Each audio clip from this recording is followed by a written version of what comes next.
په دې کې حسن کاکړ صاحب څه وایي؟ په دې کې حسن کاکړ صاحب وایي چې افغان اوس هغه څوک دی چې د افغانستان تبع دی.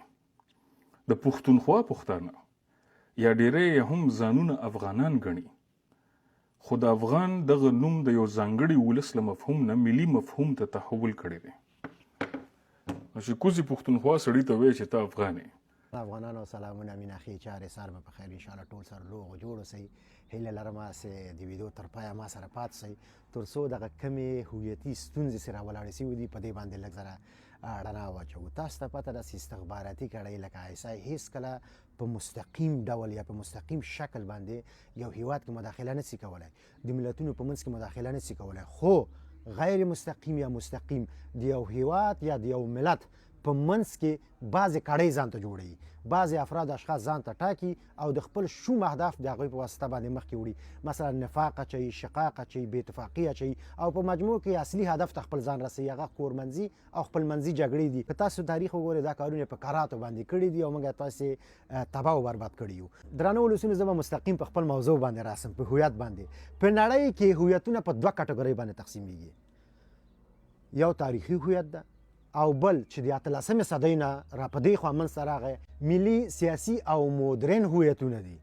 تاریخي هویتونه خپل ځان ته معیارونه لري، لکه قومیت او قبیلو باندې پیژندل کېدل، په دین او مذهب باندې پیژندل کېدل، لکه دا ډله یهودي ده، دا ډله مسلمانان دي، دا ډله عیسویان دي. همدغسې په فزیکي شکل باندې پیژندل کېدل، دا سره پوستي دي، دا سپین پوستي دي، دا تور پوستي دي او بالاخره نور فزیکي ډولونو باندې پیژندل کېدل. خو بیا د 18مې صدۍ نه په دې خوا د مملکتونو جغرافیه استاندارد سوه، سیاسي جغرافیې جوړې سوې، باردارونه جوړ سول، پاسپورتونه جوړ سول، تذکرې جوړې سوې.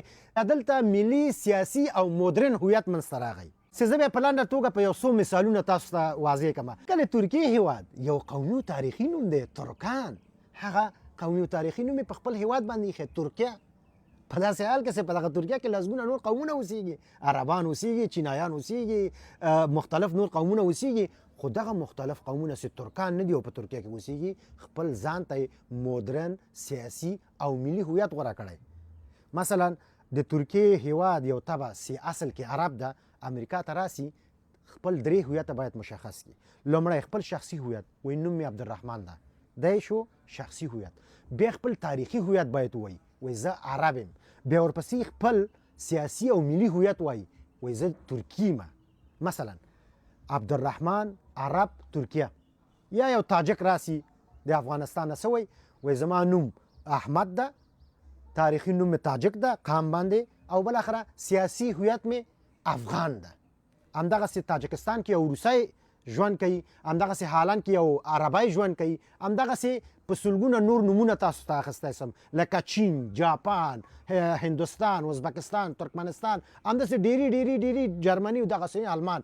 په اکثریت هیوادونو باندې تاریخي نومونه کېښودل سوي دي، خو مختلف نژادونه هلته ژوند کوي. هغه مختلف نژادونو اصلي او تاریخي هویت محفوظه ده، لکه موږ هسې محفوظه کړی، هزاره ته په تذکره کې هزاره لیکلی، خو ملي هویت هم باید خوندي وي، افغان. که دا ملي هویت یو تاجک نه واخلو، بیا هغه تاجک چې بهر راسي وایي زه تاجک یم، خلک څه پوهېږي چې د کوم هیواد تاجک یې، د کوم ځای تاجک یې، د تاجکستان تاجک یې، د پاکستان تاجک یې، یا د بل یو بل څه تاسو ته وایم بعضې خلک وایي چې پښتون خیر څوک ده. ګوره پښتون تعریف ډېر لاند ده.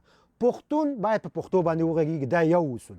بل اصول د پښتنو کلتور او کلچر باید ولري، او اساسي اصول پښتونولي باید ولري. مثلا ننګ، غیرت، توره، میلمه پالنه، شرم و حیا او داسې نور څه دي چې د هر پښتون دغه یو اصول کاونډاو سو یا د منځه لاړ هغه پښتانه نه دي. مثلا په پېښور کې ډېری خلک ځان ته پښتانه وایي، په پښتو ګډ وډ غږېږي، خو یو د پښتنو اصول پکې نشته. مثلا ننګ په عمر کې نه ده کړی، غیرت په خپل ناموس، په خپل خاوره، په خپل ارزښتونه نه ده کړی، توره په عمر کې نه ده کړې، شپه ورځ هغه پښتو فلمین د ستري کې شراب بوتل لاس کې ګډېږي.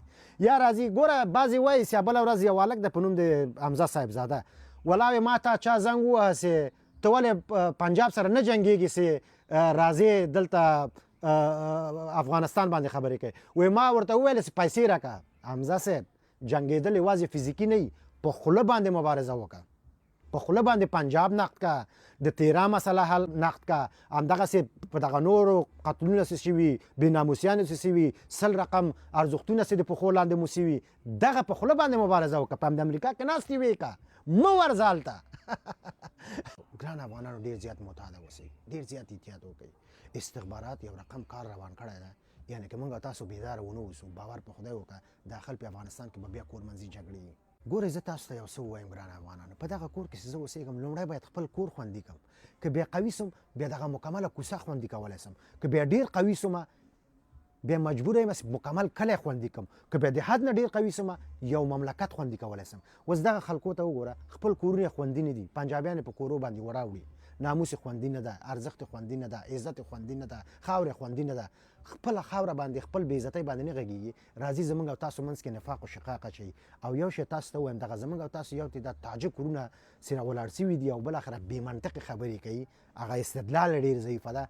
دا د پاکستان نه اوبه خوري، او کله چې دا طالبان راغله دغه شی لږ ذره ډېر سو. د یووالي په لور با عزته اوسئ.